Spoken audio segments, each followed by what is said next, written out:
Hi மக்களே, welcome to our channel அக்கறை சக்கரை. இன்றைக்கி நம்ம சேனலில் குக்கிங் செக்ஷனில் ஒரு சூப்பரான ஹெல்த்தியான ஒரு ரெசிபி பார்க்க போகிறோம். அது என்ன அப்படின்னா, இப்போ நம்ம பார்த்துட்ருக்கிறது தான் பிரண்டை. இந்த பிரண்டையை நிறைய பேர் பார்த்துருப்பீங்க அப்படின்னு நினைக்கிறேன். இந்த பிரண்டையை வச்சு ஒரு சூப்பரான துவையல் செஞ்சு சாப்பிட போகிறோம். இயற்கையிலேருந்து நமக்கு கிடைக்கக்கூடிய இந்த மாதிரி நிறைய மூலிகைகள் நம்மளை சுற்றி எக்கச்சக்கமாக இருக்குது. ஆனால் நம்மளில் நிறைய பேர் இதெல்லாம் பெருசாக நம்ம பொருட்படுத்துகிறதே இல்லை. அடிக்கடி சாப்பிட முடியாட்டியும் கூட வாரத்தில் ஒரு நாள் இல்லை மாதத்தில் ஒரு 2 தடவை அந்த மாதிரி கூட நம்ம இந்த மாதிரி இயற்கையாக வரக்கூடிய சில மூலிகைகளையோ கீரைகள் இந்த மாதிரி விஷயங்களை நம்ம உணவில் சேர்த்துக்கிட்டோம் அப்படின்னா நம்ம ஆரோக்கியமாக வாழலாம். கிராமங்களில் நிறைய இடங்களில் இது ஃப்ரெஷ்ஷாக கிடைக்கும். சிட்டிலையும் கூட விற்கிறாங்க. ஆனால் அது எந்த அளவுக்கு ஃப்ரெஷ்ஷாக இருக்கும் அப்படின்னு எனக்கு தெரியல. பட் இப்போ நான் ஊருக்கு வந்துக்கிறதுனால இதை பார்த்த உடனே சரி, இதை வச்சு ஒரு ரெசிபி ஒரு துவையல் செஞ்சு உங்களுக்கெல்லாம் காட்டலாம் அப்படின்னு ஒரு ஐடியா வந்துச்சு. இப்போது இந்த ஃப்ரெஷ்ஷான பிரண்டையை நம்ம இந்த செடியிலேருந்து இல்லை கொடியிலேருந்து நம்ம பறிக்க போகிறோம்.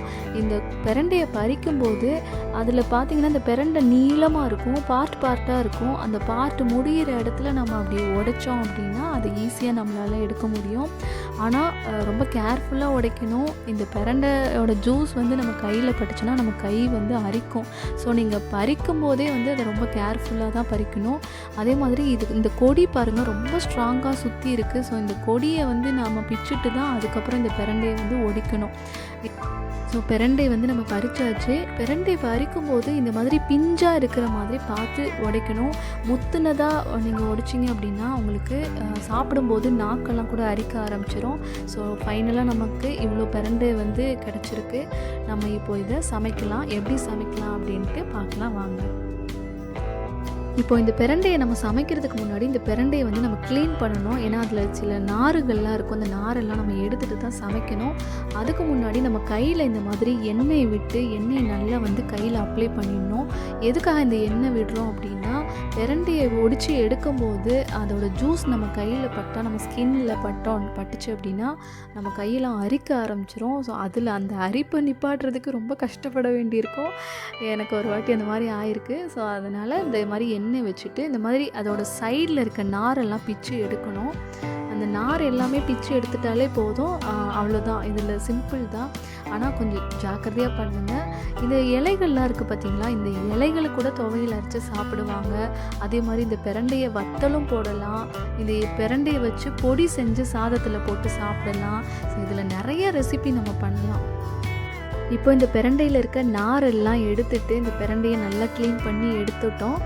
இப்போ பார்த்திங்கன்னா இந்த பிரண்டையில் துவையல் செய்கிறதுக்கு முன்னாடி இந்த பிரண்டையை சாப்பிட்றதுனால நமக்கு எவ்வளோ நன்மைகள் இருக்குது அப்படின்னு எனக்கு தெரிஞ்ச கொஞ்சம் நான் சொல்கிறேன். அது என்ன அப்படின்னா, இந்த பிரண்டை நம்ம சாப்பிட்றதுனால நமக்கு ஜீரண சக்தி அதிகரிக்கும், நல்ல டைஜஷன் ஆகும். அதே மாதிரி இந்த கேஸ்ட்ரிக் ப்ராப்ளம் கூட சரியாகும். மூட்டு வலி, இடுப்பு வலி, அது மட்டும் இல்லை இந்த சுளுக்கெல்லாம் பிடிக்கும் இல்லையா, அதெல்லாம் கூட இந்த பிரண்டை சரி பண்ணும் அப்படின்னு சொல்லுவாங்க. சரி, நம்ம துவையல் செய்ய ஆரம்பிக்கலாம். அதுக்கு முன்னாடி நமக்கு என்னென்ன பொருள் தேவை அப்படின்னா, துருவின தேங்காய், உளுந்தம்பருப்பு, உரிச்ச பூண்டு, காஞ்ச மிளகாய், கருவேப்பிலை. பூண்டு பார்த்திங்கன்னா நல்ல டேஸ்ட்டு கொடுக்கும். உங்களுக்கு நிறைய வேணும்னாலும் போட்டுக்கலாம், இல்லை கம்மியாகவும் போட்டுக்கலாம். மிளகாய் காரத்துக்கு ஏற்ற மாதிரி போட்டுக்கோங்க. கருவேப்பிலை வைக்கிறதுனால நல்ல ஒரு அரோமா கிடைக்கும், நல்ல வாசனையாக இருக்கும். இப்போ நம்ம கடாய் வச்சாச்சு. கடாயில் எண்ணெய் விட்டுக்கலாம். எண்ணெயில் நல்லெண்ணெய் ஊற்றுனீங்க அப்படின்னா உங்களுக்கு நல்ல ஃப்ளேவர் கிடைக்கும். அதே மாதிரி உடம்புக்கும் ரொம்ப நல்லதில்லை. ஸோ நம்ம நல்லெண்ணெய் எடுத்துக்கலாம். தேவையான அளவு நம்ம ஊற்றிக்கலாம். எண்ணெய் பார்த்திங்கன்னா கொஞ்சம் அதிகமாக விடுற மாதிரியே உங்களுக்கு தெரியும். எதுக்காக இவ்வளோ எண்ணெய் சேர்க்குறேன் அப்படின்னா, இப்போ நம்ம எடுத்து வச்சுருக்க எல்லா இன்க்ரீடியன்ஸும் இதில் தான் வதக்க போகிறோம். அதை எடுத்ததுக்கப்புறமா அதே எண்ணெயில் நம்ம பிரண்டையும் போட்டு வதக்க போகிறோம். ஸோ அதனால் கொஞ்சம் எண்ணெய் ஜாஸ்தியாகவே விட்டுருக்கேன். இப்போ எண்ணெய் நல்லா சூடானதுக்கப்புறம் காஞ்ச மிளகாய், பூண்டு இது சேர்த்து நல்லா வதக்கணும். அதே மாதிரி கருவேப்பிலையும் நான் அதில் ஆட் பண்ணிக்கிறேன்.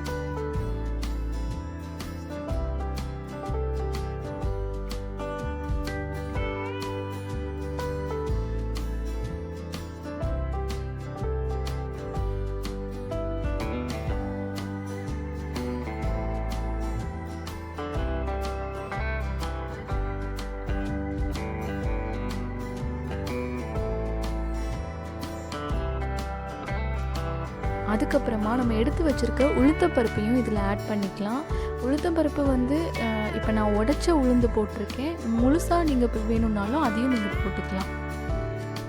இப்போ இந்த பூண்டு, உளுத்தம்பருப்பு, காஞ்ச மிளகாய் இதெல்லாம் வந்து கலர் மாறுற வரைக்கும் நம்ம நல்லா எண்ணெயில் வந்து இதை வதக்கிட்டே இருக்கணும். பூண்டு வந்து பார்த்திங்கன்னா ரொம்ப மொறுமொறுன்னு ஆகிடக்கூடாது. ஸோ அதனால் கரண்டி வச்சு நல்லா கிண்டிகிட்டே இருக்கலாம். நல்ல ப்ரௌன் கலரில் வரணும் இந்த உளுந்தும் பூண்டும். அந்த கலர் வர வரைக்கும் வதக்கிட்டு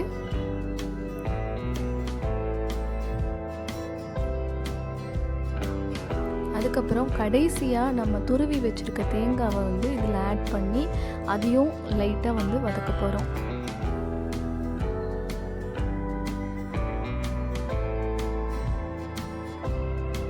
தேங்காயை இதில் ஆட் பண்ணதுக்கப்புறமா 1 நிமிஷம் வரைக்கும் அதை கிண்டினா போதும். ரொம்ப வந்து தேங்காயை வறுக்க வேண்டாம் எண்ணெயில்.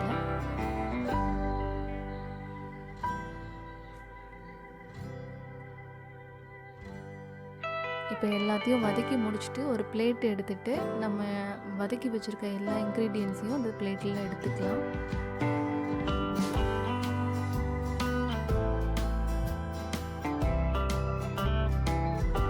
அந்த கடாயை மறுபடியும் அடுப்பில் வச்சுட்டு அதில் இருக்க எண்ணெயோடையே நம்ம எடுத்து வச்சுருக்க எல்லா பிரண்டையும் போட்டு நல்லா வதக்க போகிறோம். எண்ணெய் ஒரு வேளை பத்தலை அப்படின்னா நம்ம 1 ஸ்பூன் இல்லை 1/2 ஸ்பூன் வந்து எண்ணெய் சேர்த்துக்கலாம், தப்பு இல்லை. எண்ணெயில் எவ்வளோ நம்ம இந்த பிரண்டையை வதக்குறோமோ அந்த அளவுக்கு நமக்கு நாக்கு அரிக்காது சாப்பிடும்போது. ஸோ இந்த பிரண்டையோட கலரும் மாறணும், அதோட சைஸும் நல்லா பார்த்திங்கன்னா சுருங்கிடும். நல்லா வதங்கிடுச்சு அப்படின்னா அதோட சைஸ் எல்லாமே சுருங்கி நல்லா கலர் மாறினாவே அது நல்லா வதங்கிடுச்சுன்னு அர்த்தம். அது வரைக்கும் நல்லா வதக்கணும். அதே மாதிரி இதில் ஒரு சீக்ரெட் இன்க்ரீடியண்ட் வந்து சேர்க்க போகிறோம். அது என்ன அப்படின்னா புளி தாங்க. புளி வந்து நிறைய சேர்த்துக்கக்கூடாது, உடம்புக்கு நல்லதில்லை. ஸோ சின்ன நெல்லிக்காய் சைஸில் புளி எடுத்து அந்த பிரண்டையிலேயே போட்டு நம்ம நல்லா வதக்க போகிறோம்.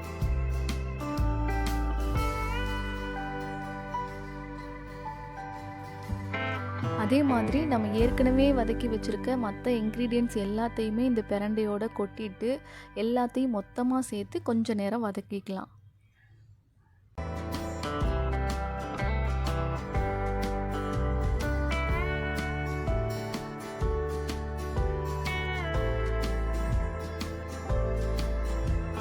இப்போ நம்ம பார்த்தோம் அப்படின்னா நம்ம நல்லா வந்து பிரண்டையை வதக்கிட்டோம். இது எப்படி தெரியுது அப்படின்னா பிரண்டையோட கலர் நல்லாவே மாறிடுச்சு, அப்படியே சைஸும் சுருங்கி சின்னதாகிடுச்சு.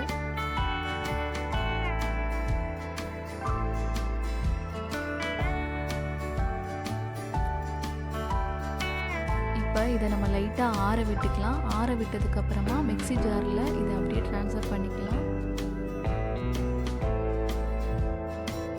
நம்ம உப்பு சேர்க்க போகிறோம். உப்பு நமக்கு தேவையான அளவு சேர்த்துக்கோங்க.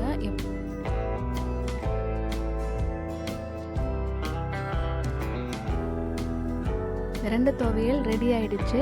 இது சட்னியாக வேணும் அப்படின்னா இன்னும் கொஞ்சம் தண்ணி ஆட் பண்ணி நீங்கள் தண்ணியாக கூட அரைச்சி இட்லி, தோசை இந்த மாதிரிக்கெலாம் தொட்டு சாப்பிட்டுக்கலாம். நான் துவையலுங்கிறதுனால கொஞ்சம் கட்டியாகவே அரைச்சிருக்கேன்.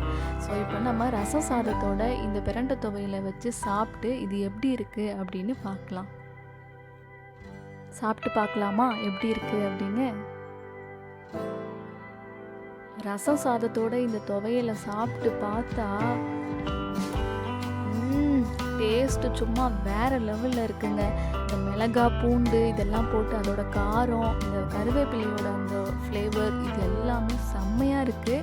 இதை வீட்டில் பெரியவங்க மட்டும் இல்லாமல் வீட்டில் இருக்க குழந்தைகளுக்கும் கொடுக்கலாம். ரொம்பவே நல்லது. குழந்தைகளுக்கு நல்லா பசி எடுக்கும் அப்படின்னு சொல்லுவாங்க. பாப்பாவுக்கு பிடிக்குமோ பிடிக்காதோ அப்படின்னு நினச்சி கொடுத்தேன். ஆனால் அவள் சாப்பிட்டு பார்த்துட்டு சூப்பர் அப்படின்னு சொல்லிட்டா. இதுக்கு மேலே வேறு என்னங்க வேணும்? கண்டிப்பாக இந்த பிரண்டை துவையலை நீங்களும் வீட்டில் ட்ரை பண்ணிவிட்டு எப்படி இருக்குன்னு கமெண்ட்டில் சொல்லுங்கள். இந்த வீடியோ உங்களுக்கு பிடிச்சிருந்தா மறக்காமல் வீடியோக்கு லைக் பண்ணுங்கள், ஷேர் பண்ணுங்கள், கமெண்ட் பண்ணுங்கள். இன்னும் நம்ம சேனலில் நீங்கள் சப்ஸ்கிரைப் பண்ணல அப்படின்னா உடனே போய் சப்ஸ்கிரைப் பண்ணிவிடுங்க. அதோட பக்கத்தில் இருக்க பெல் ஐக்கானையும் கிளிக் பண்ணிவிடுங்க. அப்போ தான் நம்ம சேனலில் போடக்கூடிய எல்லா வீடியோஸையும் உங்களால் உடனே பார்க்க முடியும். தேங்க்யூ.